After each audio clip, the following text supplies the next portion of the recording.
Hey, what's good, everybody? It's me, your hero, Benjamin Banks, and you're watching Leveling Up with Benjamin Banks, and you know what time it is. It is another brand new episode of Who's That Cosplayer? And joining me today is somebody that is a huge, and when I say huge, I mean huge JoJo's Bizarre Adventure cosplayer. And you already know when it comes to JoJo's Bizarre Adventure and when it comes to cosplay, those are two of my favorite things because you know your boy cosplays is Jotaro, and you know I love cosplaying as Jotaro. And joining me on today's Who's That Cosplayer is Veronasroses. Verona, how are you doing today? I'm doing great.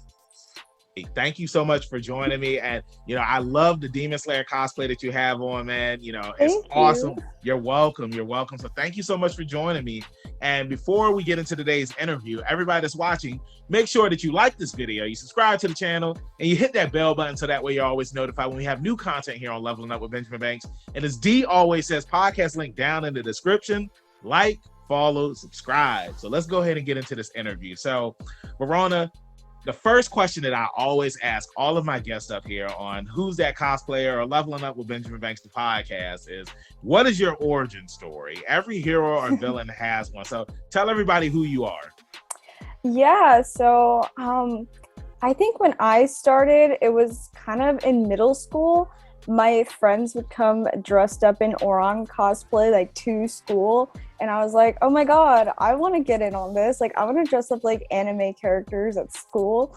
And so I kind of started with like cartoon stuff. Like my first cosplay was Dipper from Gravity Falls, and I used my real hair and all that. It was kind of a mess, but ever since then, like my energy has just kind of like kept going up with cosplay. And I think the pandemic like really like resurfaced that energy. So yeah, that's pretty much how it is. And now I'm still going. That's awesome. I mean, and you know, I love how you said that, you know, you went to the first con and you were Dipper from Gravity Falls, which is still a series that I need to watch. And like, please don't be mad at me. So like, good.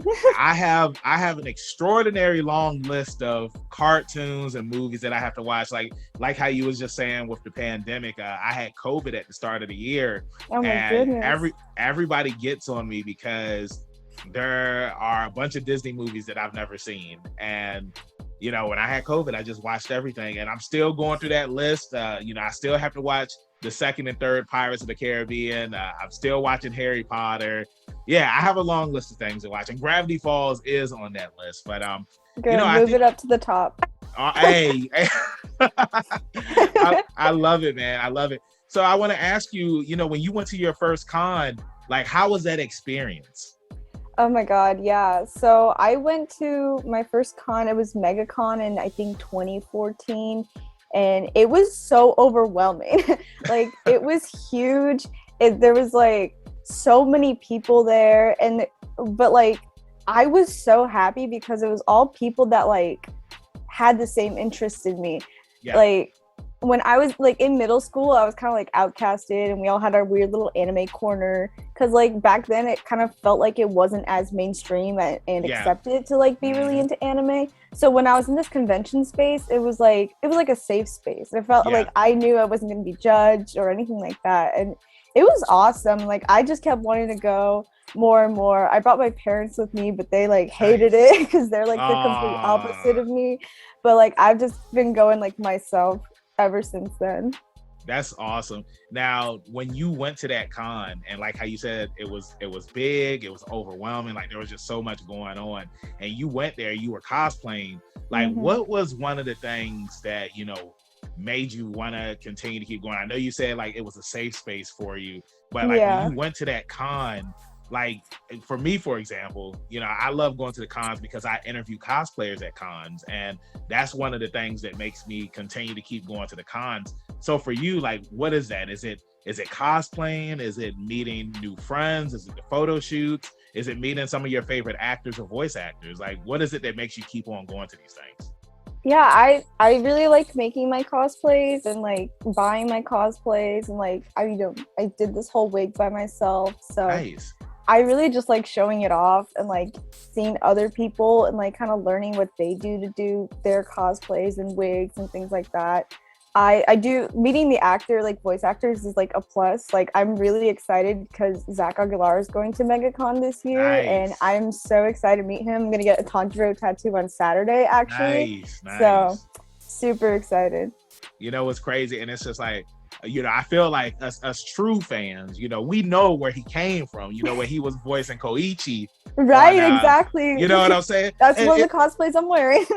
you know, and it's crazy. And I've seen your Koichi cosplay. I wish that it would appear on the screen because usually it does that. I never do that. You know, my hands are right here, but Yeah. you know, it's like, you know, part 4 of JoJo's Bizarre Adventure is my favorite part. And Mine when too. I reached out to you and I slid into your DMs, I can't remember. I think it was one of my former guests, Best Demi Guys, whose interview that you can check out here on the channel. I think that they had shared you in their story. Yeah. And I was just like, oh my God, it's Josuke, and like your Josuke cosplay, which I hope appears on the screen. It was phenomenal. And I saw the final photo where you said it was your dream cosplay. And you just mentioned part 4 is one of your favorite parts. Part 4 is one of my favorite parts. Jotaro from part 4 is my favorite Jotaro. I mean, I know people like part 3. You got some people that like part 6, but part 4 Jotaro is my favorite because he was the most grounded out of, you know, all of the versions of Jotaro.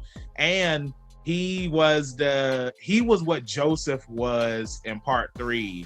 You know what I'm saying? In part 4. And plus 2, I mean, even though, you know, Josuke is my favorite Jojo, you know, my boy Jotaro, he showed up and somebody else's story and he defeated the main villain. You know that, you know what I'm saying? So that's why I love him so much. But I want to ask you now, you know, Josuke, that's your dream cosplay. Yeah. And you finally did it. Like, what was the feeling, you know, finally being able to cosplay as this character? Because, I mean, you cosplay as, you know, so many, you know, characters that you've done before, but why was this one your dream cosplay?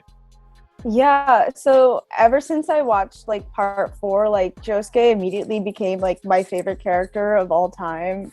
You can't really see it in the background, but like half of those like prints in the back are all just Josuke. Nice. But nice. I don't know, he just became such a comfort character. But like I felt like my face like would not fit him if I cosplayed him, and I wanted to do it very specifically. And like I wanted to make the costume, I wanted to make the wig, but like everything just wasn't working out, and I really wanted to do him for MegaCon. Yeah. So I ended up buying a nice quality costume. It's very nice, but like in the future I do want to like adjust it and make, you know, my own spin on it. And my friend actually ended up giving me her Josuke wig because her wigs are super talented. Deborah Slay on Instagram. Thank you. I was just about to tell you to shout out. Yeah, I was just about to tell you. She absolutely deserves all the love on her wigs, and I'm sure she's going to open up commissions soon. But yeah, I was really scared to do Josuke, so I started out with Koichi because he was another one of my favorite characters and one character that I saw myself in the most. Yeah. And I did Yukiko, I did Reimi at some point, but like eventually I worked myself up to do Josuke, and like I was so satisfied with the results, and it made me so happy to be in that costume. I don't know what it was, but it's just like the serotonin was overflowing when I put it on. No, I totally understand that feeling. I mean, you know, I had cosplayed before I did anime characters, and I feel like when you're first starting out, it's just like you want to, you know, do like a comfortable outfit. You know, you don't want to go all out. I mean, some people go all out, which is cool. You know what I'm saying? But it's just like you want to do something comfortable, something that's going to, you know, make you feel good. And I had got out of anime when I was going to the cons, you know, of course, you know, Dragon Ball Z and all of the anime that was in the early 2000s and stuff. Like that was my anime, and I kind of just grew out of anime. But there was one anime, I saw the trailer for it and it pulled me back in. And this is a character that you cosplayed as. And that was Deku from My Hero Academia. Oh my gosh, yes. My Hero Academia is one of my favorite, like when it comes to current anime, like, I mean, I got Deku right there holding Eri. I got Deku up there on the shelf. Also, one of my friends, something just came in the mail for me today. He hand drew Deku. He wouldn't tell me what it was. He was just like, "Hey, I'm mailing you something." And it was two of my favorite, my top two animes, My Hero Academia and Dragon Ball Z. And he did Deku and Goku. Awesome. But it's just like how you were saying with Josuke, when I went back to the cons when they opened back up because of the pandemic, I was just like, you know, I'm ready to do my first anime cosplay. I had lost a lot of weight, and I was just like, yo, Deku is going to be the character that I want to cosplay as. And just being Deku, just like how you were Josuke, it's a feel good moment. And I mean, just seeing your Deku cosplay, it's so amazing, man. And you know, now I want to ask you, you're welcome. You're welcome. I want to ask you, like, what does My Hero Academia mean to you? Because I mean, it means a lot to me, but I want to know, what does it mean to you? I really enjoy My Hero Academia. I was really into like the first few seasons when they came out. I kind of dropped off a little bit when the overhaul arc came out, but I do really like My Hero Academia, and I do have more cosplays from it. Nice. Like, I originally did Ochako way back in the day, and then my friend who was All Might in those pictures was like, hey, you would make the perfect Deku. And I was like, sold, I'll do it. So I ended up doing Deku for him, and he wants me to do Eri as well, so I might do Eri in the future. But, you know, We'll see what happens. Like, I really enjoy the show, though, but it's not as big to me as JoJo's is. Like, JoJo's is the one that's, like, it hits really hard. Yeah, no, I totally understand. I mean, and it's hard because it's like I talk about JoJo's Bizarre Adventure all the time. Like, my co-hosts, they get tired of it. You know, it's just like we're always taking jabs at each other because they don't like JoJo and I don't like One Piece. I mean, I like One Piece. You know, I like it, but it's just, you know, it's too many episodes. And I try to tell them, just like, you know, y'all can watch JoJo. You know, you can get through it like that. I feel like JoJo is a comfort anime because I can always watch JoJo. Like, I was just working out at the gym earlier, and I was just like, you know what? I'm about to do 45 minutes of cardio. I'm about to put on Jotaro versus Dio. You know what I'm saying? Yeah. And I've seen it so many times, but I still get so hyped because, you know, that final punch where Jotaro punches him in the leg and Dio thinks he's won. You know, it's just a cool moment. But to piggyback off of something that you had said about you cosplaying Eri, I think that would be so awesome. Like, because I'm going to cosplay Deku again. Oh my gosh, yes. And it's just like whenever I see an overhaul cosplayer or a Eri cosplayer, I always want to pick the Eri cosplayers up and put them on my back. Because I just want to do that. But whenever I see an overhaul cosplayer, I'm just like, where's Eri at? Or, I mean, just any, you know, My Hero Academia cosplayers in general. Like, I'll say quotes to them. Like, if I see somebody as Todoroki, I'll be like, it's your quirk, not his. And, you know, and some people just look at me just like, but it's just like, I just love My Hero Academia. But yeah, I've had people scream, that's Broken Bones boy, to me whenever I walk by in Deku. So I totally get it. But it's the fun part of cons. It's just like people like poking fun at everybody.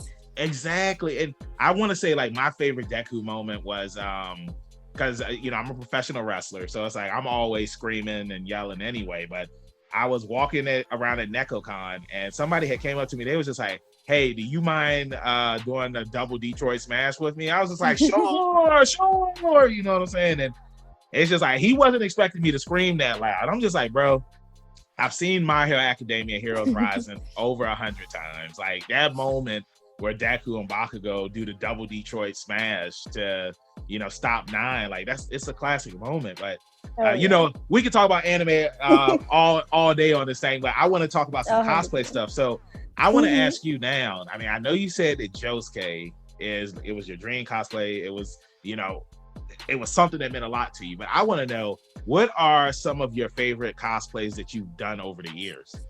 Oh man, yeah, Josuke definitely number one. I surprisingly really love doing Koichi a lot. Like, I feel like I really got my start on TikTok doing like Koichi videos and just kind of like grown from there. God, it's so hard to like choose a favorite because I love doing so many different characters. I love doing a huge range of characters that it's like, it's hard to just choose one. Like, I love doing my Anasui as well. Like, that one is so much fun. To do at home at cons, it's not as fun because the heels in those boots hurt a lot. Yeah. I've heard the stories. Oh my god, yeah. Shinobu and Mitsuri were super fun to do. I could go on and on forever about like all the cosplays. We have time. Go ahead. We got all the time. God, yeah. Hold on real quick. Hold on. Let me help you out. Zawardo. I froze time. Go ahead. You can just tell it. Oh, well, dang, then you would be frozen too. Dang, I didn't even think. It's okay. But yeah, I did have like when you were talking about the moment with somebody asking you to do the double Detroit smash at a con, it reminded me that me and my two friends were Bruno, Abacchio, and Narancha at a con once, and some like random guy came up to us and he was like, "Hey, can we get a picture of you like kicking me like how like they did it to that one random like citizen?" And we were like, "Heck yeah!" Who's that cosplayer? Darkwaster Cosplay. But yeah, That's awesome, man. I want to say like that's one of the things that I love about cons, because you even said it earlier, is just creating these moments and just cherishing them, because I feel like like you said, it is a safe space for people to just go and have fun. And unfortunately sometimes you do have jerks at cons, and you do have to put them in their place, or use your stand, or use your quirk to take them out. But I want to ask you now, what has been one of your favorite moments going to a con? I think, at MetroCon a few years ago, my friends and I were Tanjiro, Nosuke, and Zenitsu, and just like walking around and seeing all these kids like eyes light up when they see like these characters. Like they were little kids and they would like run over and be like, "Tanjiro, can I get a picture?" And I'm like, "Yes, do you want to hold my sword?" And so just like moments like that were really awesome. When I was doing a shoot as Deku with All Might and Nana, there was a little tiny Aerie that came up to us and asked for a picture too. Like I just love seeing like little kids get so excited over seeing like these characters be like real in front of them and like getting pictures with them. It's always my favorite. I 100% agree with you, man. Like we would let me rewind. When we were at Fayetteville Comic Con a couple of weeks ago, there was a little girl there, and we were interviewing cosplayers and whatnot, and she wanted to be interviewed, and she was cosplaying as Nezuko. And I want to say that was my favorite interview at the con, because it's something magical about kids being able to cosplay as their favorite characters. And like how you were saying earlier, going to school and whatnot, like anime, it wasn't as mainstream as it is now. And I mean, even when I was going to school, it was even worse. If you were in the anime, like people were just like, "Oh, nerd," you know what I'm saying? But that was my favorite interview. And there's just something magical about interviewing kids. At the con before, like last year, it was the same thing. There was this little kid that was cosplaying as Cloud from Final Fantasy VII, and he even had the giant Buster Sword and everything. I was surprised that he was able to carry it. That's impressive. It is impressive. So like, I just love that, kids, they have the ability to, not be judged because they're into a certain anime or video game. They can go to school. I mean, we talk about this all the time, how you can go to Walmart and like they have anime outfits there that you can just take to school. When I was coming up, it's just like you had to spend $300 online just to get a t-shirt. You know what I'm saying? So exactly. So no, but it's cool the direction that the cosplay scene and the convention scene is going all over the world and whatnot. But I wanted to ask you now, because we were talking about Jojo earlier. Their part 4 is your favorite part. Josuke is your favorite Jojo. Who is your favorite Jojo villain? Oh man, I really like Kira, but Pucci is also one of my favorites. I really love the dynamic between Pucci and Jolene, and just seeing like how Stone Ocean progresses. But like Kira is also like, I really like Kira as a villain because like he's more like realistic in a sense, because he's not an ancient Aztec god. He's not like a vampire like with blood-sucking abilities. He's just like he's just a normal guy. That's what's kind of like scary about part 4, is just that like you have this anticipation of like a more realistic villain. And so I just really love the way that he's written. No, I agree with you. I mean, because I was watching them as they came. I wasn't watching them as they came out. Part 5 was already out, and so like I had the ability to watch everything up to part 5, but it's just like, seeing Dio on part 1, I was just like, man, this guy's ruthless. And then, getting the Pillarmen in part 2, I was just like, they all right. But then getting Dio back in part 3, and I'm just like, well, why is he always hidden in the shadows? I mean, like, we know who Dio is. And exactly. I feel like Araki did that because he was trying to reach a new audience, because I know like there are a lot of fans are a lot of people that weren't really a fan of part one. They thought part one was boring, and I guess with part three, they just wanted to reintroduce Dio as this mysterious vampire who's been, threatening the Joestar family for years and all that stuff. But when I got to part four and I saw Kira, I was just like, man, like I like Kira because, like you said, he's realistic. He's just a dude that's just trying to, make it by in life and, cut off women's hands and just keep going. Right. I want to ask you now, since we're talking about part four. Did you ever watch the live action movie? No, not yet, but I've been wanting to so bad. I've seen the part 3 OVAs, I've seen the Rohan OVAs, but not the live action movie yet. Yeah, part 4 live action, it was really good, and I'm disappointed that it didn't get a part 2 because of it didn't make enough in the box office in Japan, but it sucks. That's so sad. And when it comes to live action anime movies, like they're really not that good, but with this being JoJo, and then with Araki giving it his blessing, because we heard the stories of the Phantom Blood movie, and, right. I mean, I as a JoJo's Bizarre Adventure fan still want to see that movie, even if it's bad. I know, yeah, me too. I saw Dragon Ball Evolution. I mean, it can't be any, right. It can't be any worse than I saw the live action Death Note. Oh God, yeah. I mean, a lot of these live action films, it's like they're not really that good. Some of them are, like Alita Battle Angel was really good, and JoJo was good. But I know you have Ghost in the Shell, and it's like that's a movie where it's just like I don't want to watch it because it's just like it just didn't make any sense for who they casted. Scarlett Johansson, right? Yeah. I'm just like why? But now I never ask this question. I always ask who's your favorite JoJo and who's your favorite JoJo villain. But who is your favorite Jobro? Can I say Okuyasu again? Go ahead. It's I part love 4 part 4. Yeah, Okuyasu and Yasuho from part 8 are like my favorites, I think. I just love the goofy nature of Okuyasu, and Yasuho is such like a good like contrast to Josuke in part 8. So I really like both their dynamics. I love Polnareff a lot. He's my favorite part 3 character. So much love to go around for all the JoBros, honestly. Yeah, my favorite will always be the day one.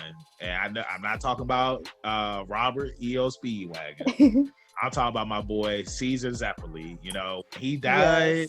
Yes. I was his death was really like hard hitting to me because like I wasn't like super like my little brother kind of forced me to watch JoJo's after a con one day, and I was just kind of like Phantom Blood, and then when part 2 happened, I fell in love with Joseph and I fell in love with Caesar. So when his death happened, I was like, wait, he's dead? You didn't see it coming? Not at all. I really thought that Wamu was gonna spare him because he put up, such a good fight. And when you just see that stone cross coming from the ceiling, and I want to cosplay as Caesar one day, and I'm gonna make a giant stone. Oh no! I know. Isn't that messed up? It's so messed up, but so worth the reactions. Yeah, it's creative, and then like if anybody says, "Hey, can I take a photo of you?" I'll just lay down on the ground and have the stone crack. I mean, I feel like a lot of people will probably be pissed off. I don't know. I mean, if they are, it would be funny though. It would. I support this. Thank you so much. Hey, I know I have your support, and if anybody's just like, who told you to do this? And I'll say Verona's told me to do it. Yeah, exactly. Told me, she said, go ahead and do it. But no, man. So now I want to ask you this question because, this was a fun question I asked at Fayetteville Comic Con. What anime would you say is the most overrated anime of all time? Overrated anime of all time? I don't have an answer, honestly. I feel like everything like deserves the hype it gets, and I can't even say something like One Piece or Naruto or anything like that because I haven't watched those, so I don't know if it deserves the hype or not. But all the ones that I've watched, I think that they're pretty deserving of like what they've like established in the community. I like that. You know, you stay neutral so that way that they won't come in the comments and come after you. I like After that. the interview, I'll think of something. Be like, oh, I should have said that, but I should have right said. now, I'm at a blank. Okay, well then, what about what do you think is the most underrated anime of all time? I have been obsessed with this anime called Welcome to Demon School, Iruma-kun. It's super niche, but it's so adorable. It deserves so much more attention. It's kind of an isekai in a way, but not really. But it's about this human kid who gets adopted by a demon, and he has to fit into demon school as a human because demons eat humans. Yeah. So, but it's super cute. All the relationships that they make in the show are so fun, and it's just such a good time, comfort show to me. Yeah. Hey, it's definitely something that I want to check out because when I see the pictures of it, it definitely gives me My Hero Academia vibes. And yeah, and the dub has a lot of JoJo voice actors in it. Exactly, and that's exactly what I was about to bring up because we interviewed Ryan Coatlevy, who voices Jazz on Welcome to Demon School. Oh my god, that's awesome! Yeah, and he was telling us when we interviewed him that it was such a fun role, and you can hear more about that interview. The video, it is up here on YouTube, or if you want to listen to it on the podcast, he also voiced Rhodey Soul in My Hero Academia World Heroes Mission. So, go follow him and check out his episodes and stuff like that because he's a really awesome guy. So now I want to ask you, what are some of your hobbies that you're into when you're not cosplaying? So when I'm not cosplaying, I do a lot of art stuff. I draw a lot. That's art and cosplay are pretty much my main hobbies. I went to art school, so nice. I have an art account at honeyclef on Instagram, so if you want to check that out. But yeah, I'm really hoping at MegaCon especially I can combine both my cosplay and my art hobbies and sell some art while also doing cosplay at a booth. So I'm really excited. That's awesome, and I feel like it's always a thing to put more of yourself out there. You do cosplay, but you're also an artist as well, and to have your art displayed at a con and then people are buying your stuff, it's always an amazing feeling. I totally understand how that feels. Comes to me, selling wrestling gear and stuff like that, and it's always an amazing feeling. Josuke, hey, and I love that it's a star. I know, yeah. I have all the other JoJo's coming. Josuke is the only one I have right now, though. Nice, that's awesome, man. I love your love for JoJo, man. When it comes to JoJo, I love JoJo. I have the birthmark star tattoo. You got it? Yeah. That's what I want my next tattoo to be, man. It has to be that. And you want to know what's crazy now too that I just thought about it? We have to meet at a con one day, so that way. Yeah, I totally agree. Yeah, I would be your nephew. You know what I'm saying? And, so true. Whenever I see JoJo cosplayers at cons, it's always a good time. And 100%. The one cosplayer is Josuke at Fayetteville. It was such and we took the photo. It was such an awesome photo and whatnot. I shared it in some JoJo groups on Facebook, man, and everybody loved it. And I love the JoJo community. I know sometimes it can be toxic. I think any anime community can be toxic. Yeah, exactly. Like when you post something online and you just get nothing but love and support, it makes it so much better. So now the final question that I have for you is, what is some advice that you would give to anybody that wants to get into cosplaying? All right. Yeah. If you are someone who is just starting out cosplay, try to stick to a budget. When I started off cosplaying, I went to Walmart and I bought t-shirts from Walmart. I bought a sweater that I cut up at Walmart. It's really easy and accessible to find things for the characters you want, and it's so easy just to do casual versions of characters you want, or a closet cosplay. It's just do it. Look at your favorite cosplayers, see where they get stuff from. Start small and then work your way up. The only reason I can do things like this is because I work full time now. I have but like a bigger budget for cosplay money. stuff. Yeah, exactly.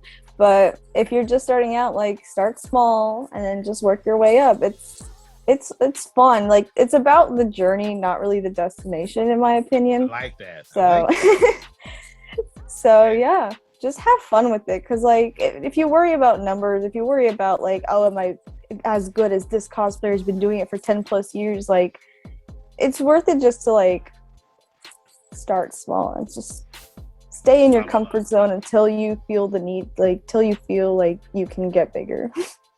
I love that. I love that advice. And I love that, you know, we got here to the end of the interview before the timer ran out. And I just want to say thank you so much for joining me up here on a brand new episode of Who's That Cosplayer. And before I let you go, let everybody in social media land know where they can find you at. And also make sure you plug that art account again. Right. Yeah. So you can find me at Veronasroses on Instagram and TikTok. Those are my main two cosplay platforms. And you can find my art account at HoneyClef on Instagram. Nice. And guys, y'all know where you can find me, your hero Benjamin Banks at KingBenji_Banks on Twitter and Instagram. You can find me on Facebook at Benjamin Banks. I should be the first person to pop up. If not, then I need to contact Mr. Zuckerberg. Thank you again, everybody, for watching this interview. Make sure you check out some more of our interviews that we have here on the channel, along with reviews and reaction videos. Make sure you check out our podcast where we have brand new episodes every Tuesday. The link is down below, and then the video of that interview is up on YouTube every Friday. So with that being said, keep that pinky up, stay positive. We'll see you next time on Leveling Up with Benjamin Banks. I don't know why I was about to say Leveling Up with Jojo, but yes, Leveling Up with Benjamin Banks. Peace. Thanks again, everybody, for watching another episode of Leveling Up with Benjamin Banks. Make sure you like, follow, subscribe to the channel. Podcast, we got that too. Make sure you give us a thumbs up and hit that bell for further episodes and notifications. Thanks a lot to our patrons. And if you don't mind, join the Patreon. We'll be having new specials coming up soon.